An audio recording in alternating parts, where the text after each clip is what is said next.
I'll start with the election piece because it kind of came up before. Steve Bannon and some members of the administration have come out publicly kind of flirting with the idea of putting DHS outside of polling locations for the November elections.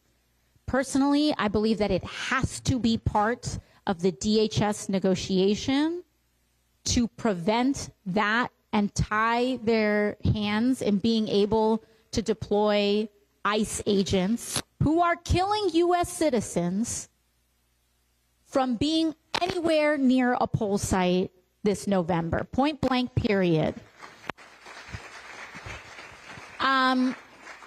In terms of like the strategizing, I do not know if our leadership, like in terms of that for a long term, but we have to use our political power, and we have to use our political pressure. What I can say is that, frankly, the outrage last May at refusing to hold people's ground on the shutdown resonated a lot in Washington. There were a lot of moderates, especially in the Senate, that just wanted to fold right away, and they experienced a lot of backlash after that.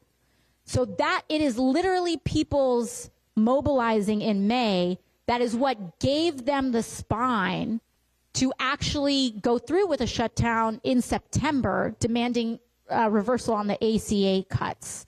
So just know that this is starting to work. But this upcoming fight on DHS is it. This is the moment. This is the moment. We have to send that message to love them. We have to send that message to both of our senators here in New York State. And we need to make very clear that there is no other bite at the apple. This is it. The funding fight and the DHS funding fight is it. Because this is something known as a CR. The next one is most likely well after November. And so this is the showdown that we've got. So we need to shore up our elections there. And then something that I'm very proud of in our community is that we are mobilizing.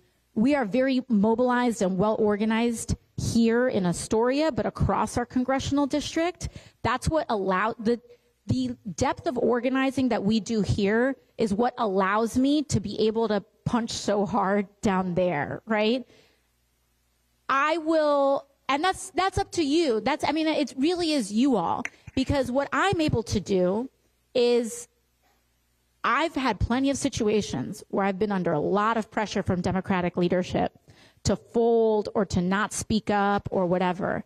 And I say, look at where I'm from. Do you think they're going to let me get away with that? And because everybody knows what Queens is like and what the Bronx is like, they're like, okay, and so it is the depth of organizing that creates a lot of that strength. And we should be doing that as an entire city delegation. We should be doing that as a state. We should be doing that across the country.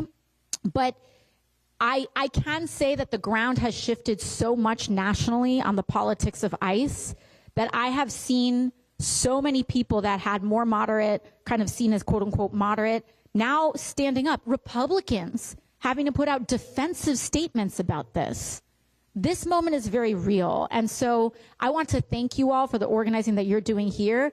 And it also allows us to, on the political side, there are special, I can't talk about like electoral politics in an official setting like this, but just know that it has an effect, and it also allows us to try to travel the country and help in that respect as well.